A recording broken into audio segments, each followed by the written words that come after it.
찬양의 향기가 두 손에는 주를 닮은 섬김이 나의 삶에 주의 흔적 남게 하소서.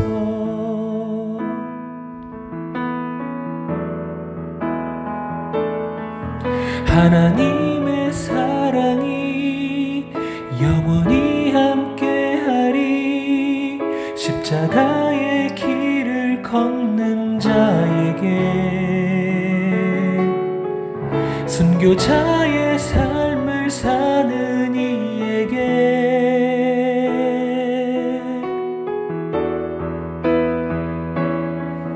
조롱하는 소리와 세상 유혹 속에도 주의 순결한 신부가 되리라. 내 생명 주님께 드리리.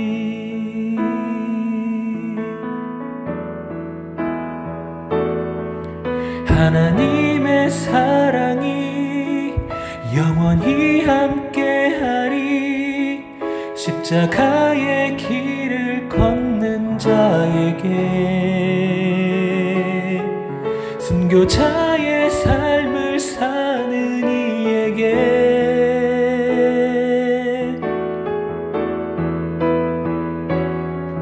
조롱하는 소리와 세상 유혹 속에도 주의 순결한 신부가 되리라. 내 생명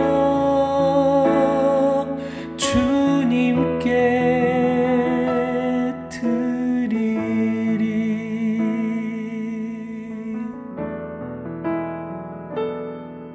조롱하는 소리와 세상 유혹 속에도 주의 순결한 신부가 되리라. 내 생명 주님께 드리리.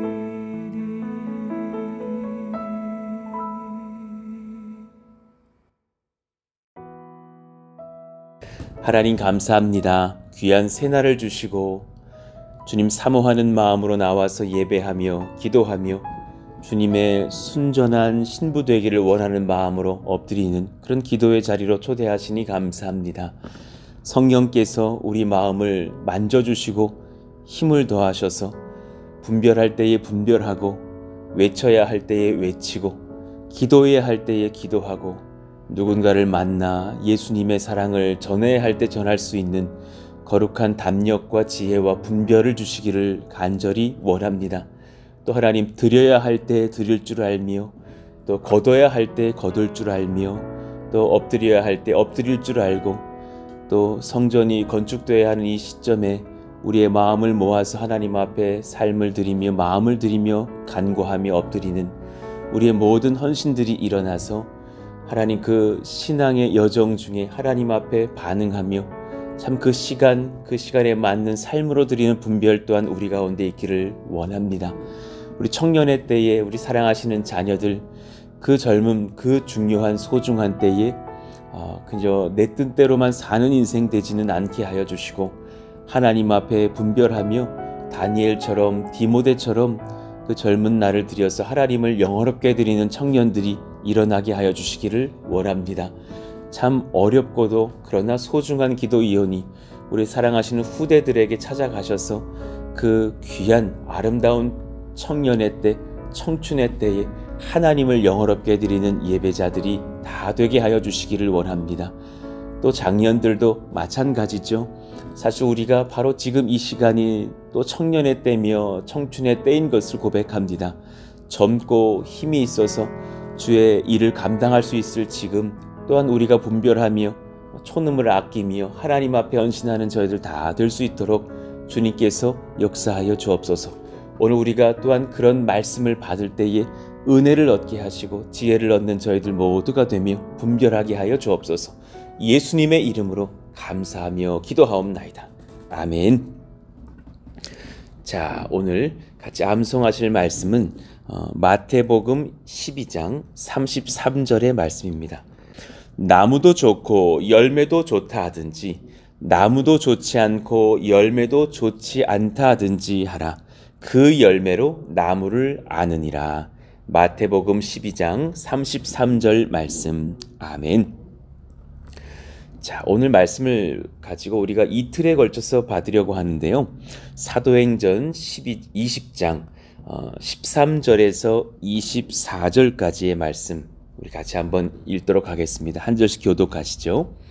우리는 앞서 배를 타고 아소에서 바울을 태우려고 그리로 가니 이는 바울이 걸어서 가고자 하여 그렇게 정하여 준 것이라. 바울이 아소에서 우리를 만나니 우리가 배에 태우고 미둘레네로 가서 거기서 떠나 이튿날 기오 앞에 오고 또 그 이튿날 사모에 들르고 또 그 다음날 밀레도에 이르니라. 바울이 아시아에서 지체하지 않기 위하여 에베소를 지나 배 타고 가기로 작정하였으니 이는 될 수 있는 대로 오순절 안에 예루살렘에 이르려고 급히 가미러라. 바울이 밀레도에서 사람을 에베소로 보내어 교회 장로들을 청하니 오매 그들에게 말하되 아시아에 들어온 첫날부터 지금까지 내가 항상 여러분 가운데서 어떻게 행하였는지를 여러분도 아는 바니 곧 모든 겸손과 눈물이며 유대인의 관계로 말미암아 당한 시험을 참고 주를 섬긴 것과 유익한 것은 무엇이든지 공중 앞에서나 각 집에서나 거리낌이 없이 여러분에게 전하여 가르치고 유대인과 헬라인들에게 하나님께 대한 회개와 우리 주 예수 그리스도께 대한 믿음을 증언한 것이라. 보라, 이제 나는 성령에 매여 예루살렘으로 가는데 거기서 무슨 일을 당할는지 알지 못하노라. 오직 성령이 각 성에서 내게 증언하여 결박과 환난이 나를 기다린다 하시나 내가 달려갈 길과 주 예수께 받은 사명 곧 하나님의 은혜의 복음을 증언하는 일을 마치려 하면은 나의 생명조차 조금도 귀한 것으로 여기지 아니하노라. 아멘. 자, 오늘 양일에 걸쳐서 사명에 대해서 한번 연구해 보시죠. 사명. 오늘 말씀의 제목을 시간의 예술, 드림의 예배라고 정해 보았습니다. 사명을 감당하는 사람들에게는 이 분별이 두 가지가 있죠. 시간의 예술, 드림의 예배. 오늘은 그 시간에 대한 부분들을 한번 말씀 나눠보고자 합니다. 주님의 사역에 순종한다라는 것은 시간의 예술, 시간 예술의 영역이기도 하다라는 것을 아셔야 됩니다.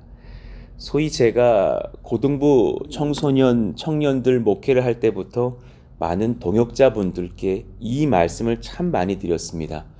고등부 목회를 하다가 한 동역자가 이렇게 전도사님, 강도사님으로 오게 되어서 같이 동역을 하게 되면 아마 모든 분들에게 꼭 이 말씀을 드렸던 것 같아요. 아이들 목회는, 성도님들과의 목회는 시간 예술입니다. 사실은 음악과도 되게 유사합니다. 막 이렇게 공연, 전시, 전시회, 미술 이런 거는 좀 공간 예술에 속하죠. 그 공간에 와서 그 조형물을 봐야, 석굴암을 봐야, 프랑스 파리의 에펠탑을 봐야 와 하는 거죠. 에펠탑이 오늘 있다 내일 사라지지는 않죠. 그 자리에 항상 있죠. 그러나 사진으로만 보다가 현장 가서 보면 와 하는 것을 공간 예술이라 그러죠. 그런데 음악 같은 것은 시간 예술이죠. 그 시간, 그 음악이 들려지는 그때가 중요한 거죠. 그러니 그 시간을 이제 잘 맞춰서 노래할 그 가수는, 공연할 어떤 누군가는 자신의 그 몸 상태를 잘 관리해야 되죠. 주님의 사역은 참 시간 예술 같습니다. 그 청년, 성도님의 마음이 아플 때, 그때 만져줘야 됩니다. 그렇죠? 장례가 딱 터지면 그때 그 3일을 잘 섬겨드려야 됩니다. 3일 뒤에 와서 장례셨다면서요? 늦었습니다. 그런 거죠. 그 시간이 참 중요하죠. 제 어렸을 때에 아버님께서 성전 건축을 하고 온 교회가 성전 건축에 힘쓸 때였습니다. 그때에 장로님들께서 청년부에 오셔서 제 청년회 때에 우리 헌금 좀 하자고 광고를 하시는데 우리 청년들 단 10원이라도 좋으니 그 말에 내가 굉장히 서운했습니다. 우리 그렇게 어렵지 않은데 담대하게 말씀하시지. 근데 제가 목사가 되고 건축을 해보니까 제가 최근에 그 회개를 했었거든요. 내가 성도들을 너무 많이 이렇게 그 마음이 아플까봐 배려했구나. 사실은 하나님께서는 성도들 준비된 자들이 있으니 담대히 전하라. 내가 그들의 마음을 깨울 것이라 하시는 마음 주셔서 헌금 설교를 최근에도 하게 됐죠. 생각해 보십시오, 여러분. 헌금을 드려야 될 때 드려야 됩니다. 이후에 성전 건축 끝나면 분명히 드리려고 하다가 안 드리셨던 분들 아쉬움 남을걸요. 분명히 그럴 겁니다. 그때에 드려야 되는 것이지 건축 이후에 드릴게요. 늦습니다. 그때는 그렇게 사실은 급한 마음이 아닙니다. 그때같이 드리고 그때같이 은혜를 얻고 그때같이 성전 건축하고 그리고 나서 같이 복을 받아 누리는 것이죠. 여호수아가 같이 가나안 땅에 전쟁하러 나가자 했을 때 그때 칼을 뽑아야 되는 겁니다. 돌아와서 승전구를 외치고 왔을 때에 이제 제 마음이 조금 용기가 생겨요. 저도 참여할게요. 늦었습니다. 그 시간 예술의 영역이 중요한 것이죠. 그때에 맞는 헌신, 그때에 맞는 영적 교제, 기도, 예배, 선교 일어나야 합니다. 이것을 사명자가 가져야 될 시간 예술의 영역이라고 제가 말씀드리는 겁니다. 주 안에서 성령께서 주시는 분별과 민첩함으로 섬길 수 있게 하소서. 하나님, 이 분별력이 있게 하여 주시고 이 민첩함이 우리에게 있게 하여 주시기를 원합니다. 13절을 봅시다. 우리는 앞서 배를 타고 아소에서 바울을 태우려고 그리로 가니 이는 바울이 걸어서 가고자 하여 그렇게 정하여 준 것이라. 왜 이 바쁜 여정 중에서 바울은 이 시간 걸었을까? 지금 드로아에서 출발을 한다라는 것은 조금 전에 우리 어제 말씀 받은 것처럼 밤새서 설교했다라는 그 날이거든요. 이거 피곤하실 텐데 조금 주무시고 가시든가 차편을 이용하시든가 배편을 이용하시든가 해야 될 것 같은데 드로아에서 아소까지 무려 32km나 되는 거리인데 밤새 철야 설교 예배 강론을 한 바울의 그 일행이 바울은 먼저 그 일행들을 보내고서 혼자서 육로로 갑니다.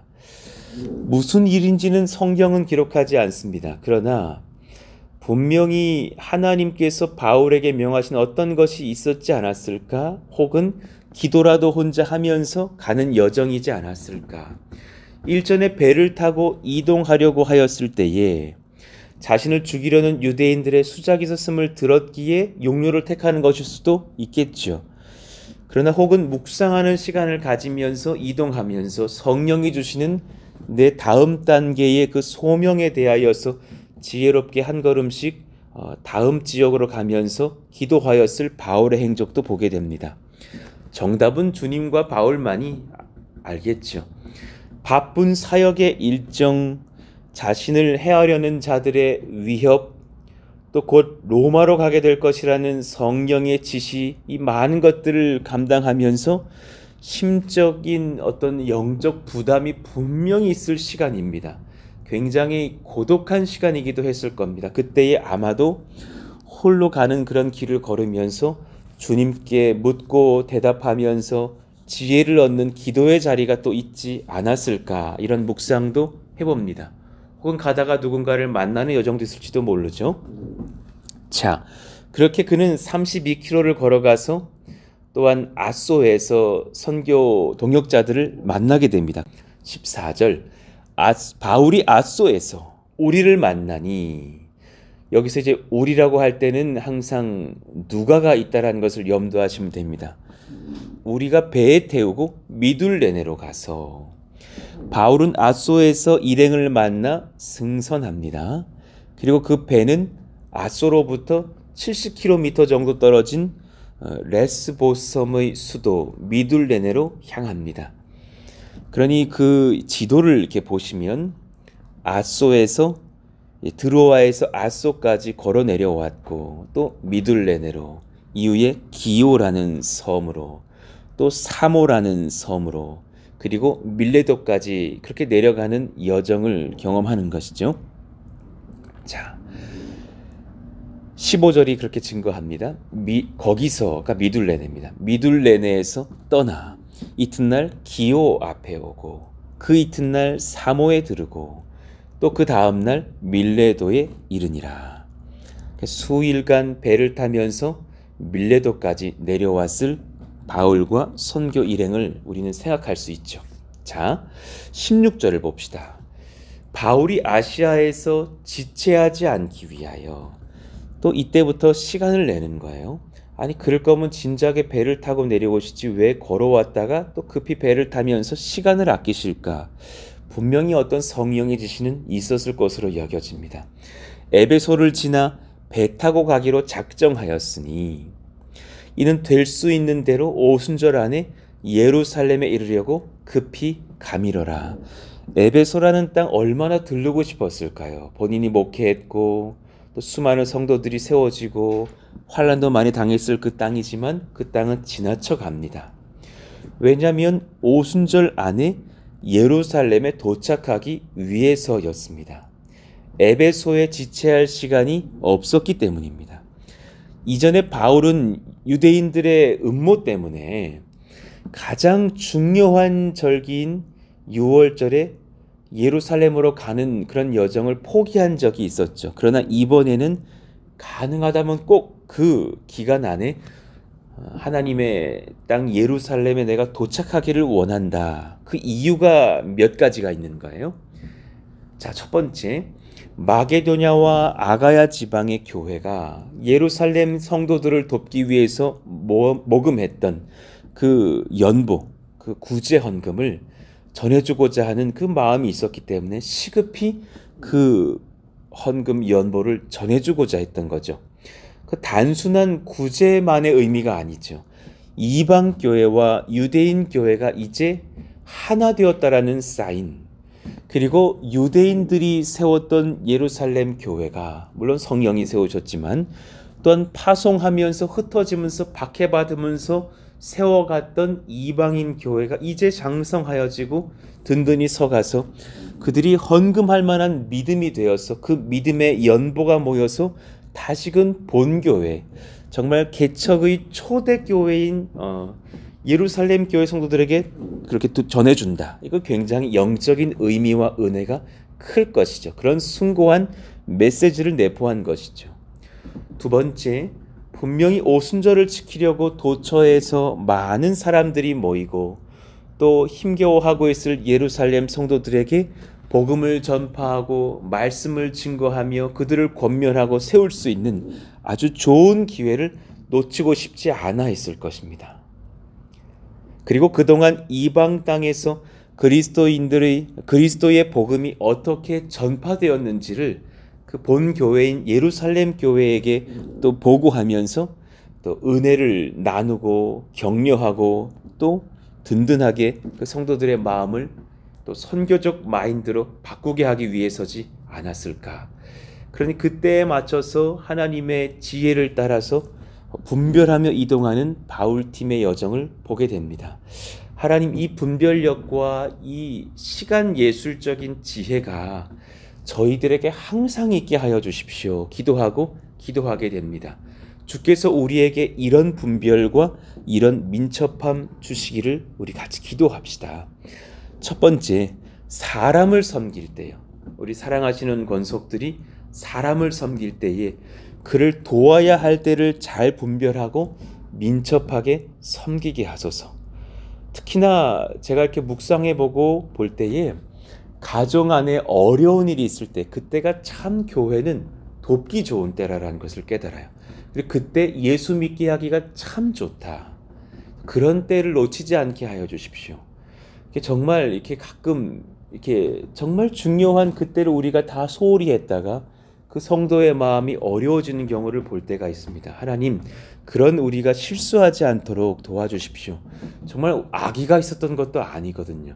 뭐 제가 안 도와야지 그런 것도 아니거든요. 그런데 그 마땅한 때를 살짝 놓친 거예요. 그러면 참 그 마음에 섭섭함이 몰려올 때도 있고 그 좋은 때를 놓칠 때가 있죠. 저는 어떤 가정마다 누군가가 이렇게 수술을 할 때라든가 또 누군가의 마음이 무너지는 사건이 있었다라든가 혹은 가정에 장례가 있다든가 이런 때가 사실은 또 복음 전하기가 그렇게 좋은 때인 것 같아요. 그때들을 놓치지 말고 우리가 같이 섬겨갈 수 있는 교회였으면 좋겠어요. 그때 사실 그 누군가의 어려움 앞에서 예수님을 증거하면 참 많이 받아들이시거든요. 지금이 믿을 때가 아닙니까? 그래서 당신에게 지금 사실은 당신을 사랑하는 아내에게 암이 와서 치료받는 것이 아닙니까? 지금 그래서 이 어머니가 돌아가신 이때에 우리가 복음 들으려고 예배로 모이게 된 것이 아닙니까? 그래서 저는요, 심지어 장례가 되면 기독교 장례 아이들도 거의 성경책 꼭 들고 가서 예배 드릴 준비하고 가거든요.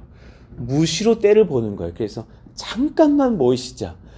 사실 잠깐만은 거짓말일 때가 많은데 모이면 15분이고 20분이고 30분인데 그래도 잠깐만 한 5분만 모여보십시다 하면서 사실 찬송 한 곡 부를 때 아무리 예수님 모르는 사람들도 그 찬송 가사에 은혜 받는 거 굉장히 많이 봤어요. 그 말씀에 마음을 열고 어머니 신앙 물려받으려고 마음을 품고자 예수님 믿게 되시는 분들도 많이 봤어요. 그러니 물론 기쁠 때도 챙겨드려야죠. 우리가 누군가가 아들이 결혼을 하신다. 우리 청년이 결혼을 한다. 잘 챙겨드려야죠. 그것도 물론이거니와 그러나 어려울 때는 주님 잘 챙겨가면서 그들을 위해서 기도하고 섬기는 복된 교회가 되게 하여 주옵소서.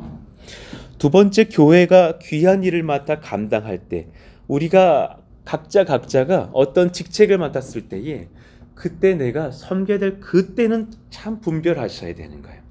내 삶의 우선순위를 잘 분별하면서 섬겨가는 저희들 모두가 되게 하여 주십시오. 특별히 이제 바야흐로 선교의 철이 또 다가올 것이에요. 그럴 때 사실 주님 우리가 함께 같이 모이기를 힘쓰면서 또 같이 포장도 하고 헌신하는 그런 일에 뒤에 있지 않게 하시길 원합니다. 누군가만의 일이 아니기를 원합니다. 그때 같이 섬길 때 내 신앙도 많이 성장합니다. 아까 설교 초비에도 말씀드렸지만 성전 건축을 하는 이때에 지금 사실 헌금하고 지금 사실 우리가 가능한 분들이 계시다면 대출도 알아볼 때입니다.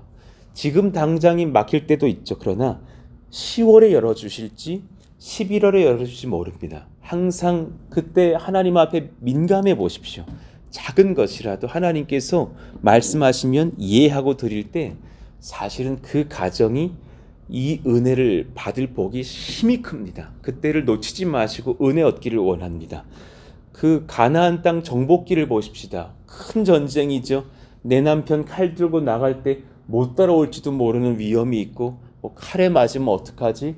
팔 막 큰 상처를 입고서 평생 팔 하나 못 쓰면 어떡하지? 그런 불안이 있지만 다 전쟁에 나갑니다. 그리고 나서 그 땅들을 얻습니다. 자손만대가 복받을 자신의 땅을 얻고 하나님께 예배하죠. 마찬가지죠. 우리가 지금 그럴 때가 아닌가 싶습니다. 말씀을 선포하고 예배를 인도하며 복음 전하는 그때 성령께서 임재하시기를 원하며 기도하며 담대히 전할 수 있도록 무시로 준비하시기를 원합니다. 딱 그때가 있습니다. 정말 압니다. 우리 여종들 남종들 아실 겁니다. 지금 요 복음을 이 형제 이 자매가 들어야 될 때구나. 성령께서 지금이다 내 딸아 말하렴. 그때가 있습니다. 그 평생 그 20년 지기 친구한테 한 번도 말 못하다가 딱 그때 그 자매 그 형제가 어려움을 겪을 그때 같은 말을 듣다가도 내 가족에게라도 똑같은 말이라도 더 사랑의 마음을 담아서 한 번 더 예수님을 증거해야 될 바로 그때가 있습니다. 그때 주님 앞에 힘을 얻으시고 담대하게 사랑의 마음으로 전하십시오. 그때는 꼭 교회 다녀라가 아니라 예수님을 믿으세요라고 전하셔야 됩니다. 그리고 예수님이 사랑하신다고 예수님이 당신을 정말 기뻐하신다고, 예수님의 은혜가 심히 크다라는 것을 당신이 알고 깨달으시기를 원한다고, 당신의 연약함을 덮어주신다고, 그 예수님의 사랑과 권세를 전할 수 있는 저희들이 되어야 합니다. 하나님, 말씀을 선포하고 예배인도 복음 전하는 그때 성령이 임재하실 수 있는 그 시간 예술이 되기를 원합니다. 정말 저도 마찬가지예요. 이렇게 말씀 준비하다가 정말 막 토요일까지 잘 안 될 그때 정말 이 긴장감이요, 말할 수 없는 그 지점이 있어요. 여러분 나중에 그 말씀 나눔의 시간 한번 꼭 겪어보셔서 그 긴장감을 한번 보시면 아실 거예요. 목사라고 없지 않거든요. 그리고 또 이렇게 개척교회를 해보니까는 더 긴장감도 주일 예배의 경우는 있어요. 그럴 때 하나님 바로 지금이십니다. 이제 말씀을 허락해 주십시오. 그때 하나님이 너무나 때로는 엉뚱하다 느낄 만큼 누구에게 전화해서 그 사람을 만나 신방하여라. 오히려 설교 준비할 때인데 그렇게 말씀해 주시거든요. 그래서 그분 만나고 신방하고 돌아올 때 그분이 한마디 뱉은 것에 참 귀한 지혜를 얻고서 은혜를 얻고서 오히려 제가 배우고 돌아와서 말씀이 준비될 때가 있거든요. 하나님 그때 초조함을 맡기는 훈련을 계속 시키셨던 것 같아요. 지난 10년이 그런 훈련이었던 것 같아요. 초조함을 맡기고 하나님 앞에 말씀 받기를 원하면서 엎드리는 훈련들. 우리 사랑하시는 전도사님들께서 또한 말씀을 받을 때 술술 풀리면 좋겠지만 그러지 않을 때 그런 은혜를 얻으시면서 담력을 가지고 기도하고 오히려 하나님께 맡기고 준비하시기를 원합니다. 하나님께서 그렇게 역사할 줄로도 믿습니다. 자, 내 은사를 통하여 주를 섬길 때에 나의 삶이 정결한 예배로 드려지게 하소서. 자신의 은사를 드려야 될 때가 있죠. 특히나 당연리로 가면 그럴 일이 많을 것입니다. 각양의 은사들로 각 부처에서 예배를 섬기면서 여러 세대를 섬겨야 될 일들이 있을 줄로 압니다.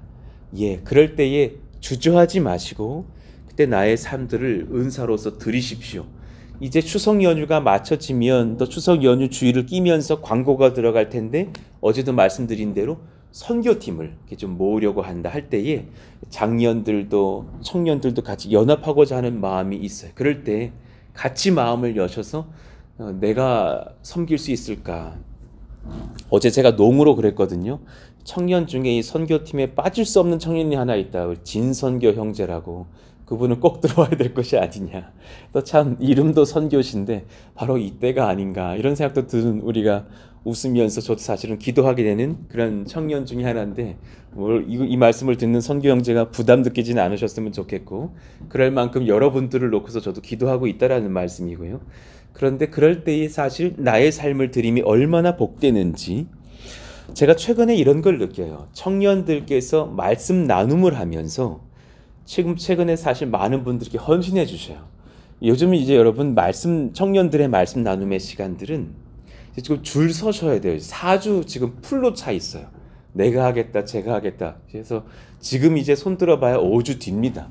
그런데 참 감사한 게 뭐냐면 그분들이 꼭 이런 고백들을 많이 하셔요. 제가 이거 준비를 하면서 많이 회복을 한다. 많이 회개도 했다. 많이 기도하는 자리를 놓쳤었던 것에 되돌아가면서 기도의 자리를 찾게 된다. 참 그것이 맞거든요. 섬기면 내 신앙이 뜨거워지고 주님을 찾게 될 수밖에 없어요. 사실 섬기지 않으면 맹해지는 지점이 있어요. 그렇잖아요. 내게 영적 긴장감이 있어야 사실은 주님을 만나게 되죠. 그럴 때 하나님께서 주시는 은혜가 사실 그 형제 자매들에게 실로 클 줄로 압니다. 하나님 바로 그때에 내가 그 섬김을 주저하지 않게 해주시고 그 분별과 민첩함 속에서 기도하면서 성령을 만나며 회복할 것을 회복하고 끊어낼 것을 끊어내고 기도할 것을 기도하고 찾는 저희들이 다 되게 해달라고. 어제 이제 그렇게 성전 건축의 그런 기둥들이 막 세워지는 사진들 여러분들에게 공개하면서 같은 그 사진을 항상 지금도 48년생이신 그 귀한 장로님이 현역에 계시면서 건축을 하고 계시는 그 장로님 서정중 장로님께 꼭 그것을 이제 보내드리고 있는데 장로님 하시는 말씀이 이때가 제일 기도해야 될 때 중에 하나라고. 사건 사고가 많이 나서 그때 막 이렇게 그 땅에 이렇게 막 인부들이 다치기도 하는 그런 때라고. 뭐 100건에 이렇게 건축이 있다면 한 3, 4, 5건은 사고가 난다. 위에서 기도해달라. 특히나 여러분의 성전은 이렇게 지붕이 45도 각도로 올라가거든요. 이렇게 지금 카페 쪽, 이렇게 식당 쪽이 될 그 중앙홀의 지붕 높이도 이야 저렇게 높구나. 이렇게 지붕 각도로 탁 꺾어져 있던데, 그러면 뒤에 우리 성전 예배실이 될 때는 더 높거든요. 이야 저 위에 매달려서 그 철 2개를 연결할 사람이 있을 텐데 이거 진짜 아찔하시겠구나. 물론 기계를 타고도 올라가고 뭐 하시겠지만은 하나님 정말 안전하게 해주십시오. 그때 정말 사건 사고 하나라도 나서 우리가 시험 드는 일이 없고 또 같이 애통해하는 일이 없기를 원한다고 기도하셔야 될 줄로 압니다. 이 때마다 우리가 분별과 민첩함으로 기도하는 저희들 모두가 되게 해달라고 우리 오늘 말씀을 받고 좀 같이 기도하기를 원합니다. 내일 드림의 예배에 대해서는 또 내일 말씀을 전하겠습니다. 하나님, 우리 가운데 이 신앙이라고 한 것이, 사명을 감당한다고 하는 것은 참 시간 예술의 영역이라는 것을 깨닫습니다. 그때 잘 분별하고 드릴 것을 드리고 간구할 것을 간구하고 삶을 헌신하는 민첩함을 주시기를 원한다고 우리 같이 오늘 말씀을 기억하시면서 기도하시기를 원하고, 또 성전 건축의 드림도 마찬가지고 또 우리 성전 건축을 위한 기도도 마찬가지가 되어서 선한 안전사고 없이 순전하게 잘 그렇게 성전 건축이 진행되고 하나님 앞에 풍족하게 또 연보도 모여가는 저희들 다 되게 해달라고 같이 주여 한번 부르짖고 기도합니다. 주여! 하나님 감사합니다. 하나님께서 은혜 베푸시기를 원하며 능력 더하시기를 원하며 하나님 우리 가운데 지혜를 공급하사 분별하며 깨달으며 그 하나님 앞에 민첩한 지혜를 가지고 시간 예술의 영역처럼 이 소명과 나의 삶을 감당하는 저희들이 다 되기를 원합니다. 그때에 헌신해야 할 때가 있고 그때에 누군가를 만나야 할 때가 있고 누군가에게 찾아가서 바로 그때 복음 전해야 될 때가 있고 그 사랑하시는 성도의 눈물을 닦아줘야 될 때가 있고 그때 같이 찾아가서 사랑하시는 우리 권사님들이 그 상처받은 딸을 꼭 안아주며 울어줘야 될 때가 있고 그때에 헌금 드리며 그때에 같이 헌신하며 그때 같이 기도해야 될 때가 있음을 압니다. 하나님 기름 부어주시고 성령의 은혜와 능력을 더하시며 하나님 같이 순전히 헌신하며 엎드리는 저희들 다 되기를 원하오니 하나님 우리를 그렇게 분별력과 민첩함으로 더하사 하나님 앞에 삶을 드릴 때에 그 시간 예술의 소명과 사명에 흠이 없도록 하나님이 역사하시고 인도하여 주시옵소서.